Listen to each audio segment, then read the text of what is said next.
Hello, middle school. I want to show you a sketchbook drawing tutorial that you can do in your sketchbook for this week. This is something that I draw sometimes if I'm feeling kind of stumped as to what I want to draw, but I feel like being creative. I draw this actually an awful lot in meetings and things like that when I'm just kind of thinking and trying to process things. Anyway, I'm going to show you how to do this. You're going to need a black Sharpie. Get a fine tip black Sharpie, not ultra fine. You want one with a point on it. And then you're either going to work in cool colors, which is purple, blue, and greens. I'd like you to pick maybe 4 or 5 of them, or you can work in warm marker colors. Anything red, orange, yellow, those are all warm. So either your drawing will be cool or it will be warm, not a combination of the two. All right, so I'm going to grab a new page here in my sketchbook. And I can see something underneath it here. Let's get a new page. Okay, so what I would like you to do on your sketchbook page is draw a rectangle with your Sharpie inside of your page, maybe an inch out from the border of your page. You do not need a ruler. Actually, please don't get one. Just your line will be just fine. Now you're going to draw a line, and it does not need to be straight. I think it looks better if it is not straight. So put a little bit of a curve into it, one going from the top to the bottom. You're going to make a second line about 1/3 of the way down your page or your rectangle, and one more. Okay, so now you have it divided into 6 sections. Okay, so now this is where you can start adding in these kind of random lines, and you're always going to be drawing a line from one intersection down to another intersection with a curved line. So I'm going to show you how to get started with this. Okay, and it really doesn't matter how your lines go, if they're thick, if they're thin. If you want to work on both sides at the same time, you can, or you can work on just one side. You don't have to keep going back and forth, back and forth. At this point, I'm going to turn my sketchbook or my paper, and I'm just going to kind of randomly start making these curved lines from one intersection to another. So you're going to be moving your pages back and forth a lot.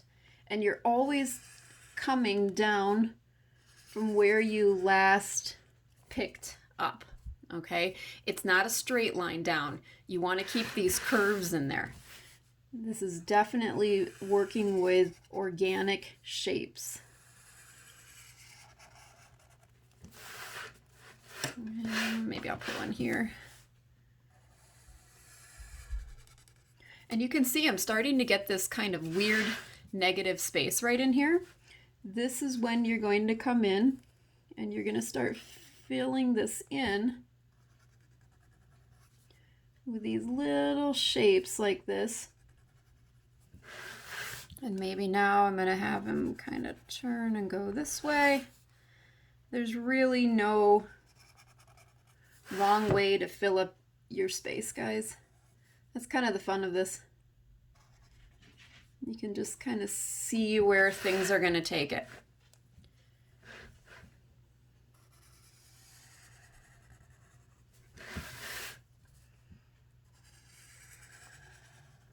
So bring your line, if you're working on an outside shape, bring it right up to the border. Make sure you've got a good Sharpie. If it runs out, you might want to consider getting a fresh one.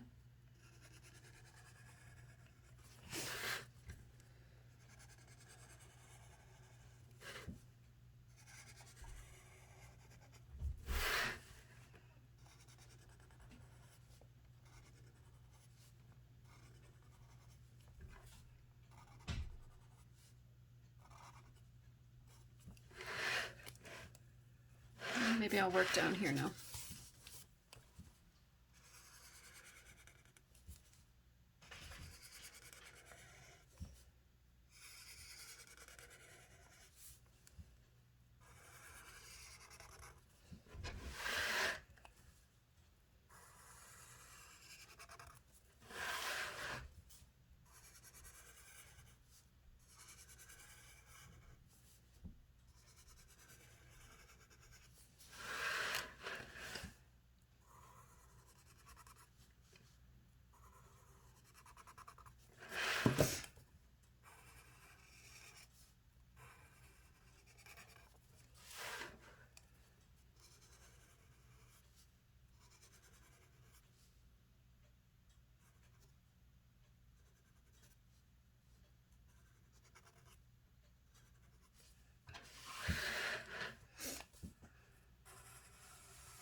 So keep turning your paper a lot, middle school, okay? I told you guys in the past that you're going to get a better Sharpie line if you are pulling your Sharpie towards your body. I'll show you over here on the side. If I pull it towards me, my line gets pretty straight. If I go away from myself, sometimes it can get kind of shaky. So I don't know. It's just my preference is that I like to pull it towards me. I have a tendency to get a nice straighter line.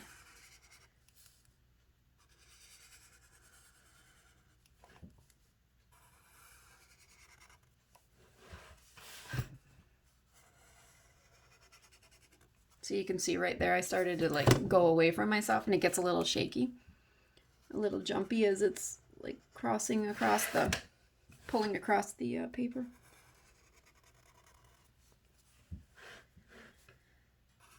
Almost done.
Okay, so you can see, makes this really cool kind of organic, I don't know, blobby effect.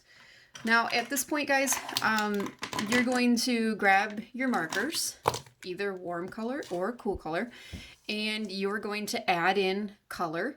I would like to see it put in some type of pattern with repetition. Okay, so I'd like to see every little individual shape that you've made has a different color in it in some type of a pattern. And I should see that pattern repeated through your work.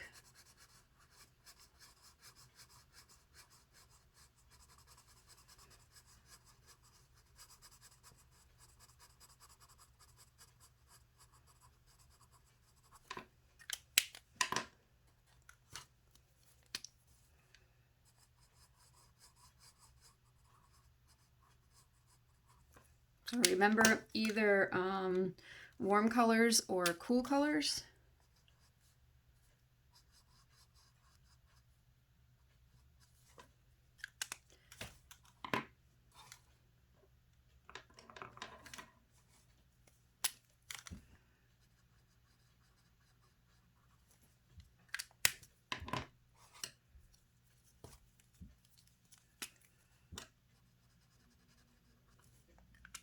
All right, so there's my pattern. Now I'm going to start repeating that.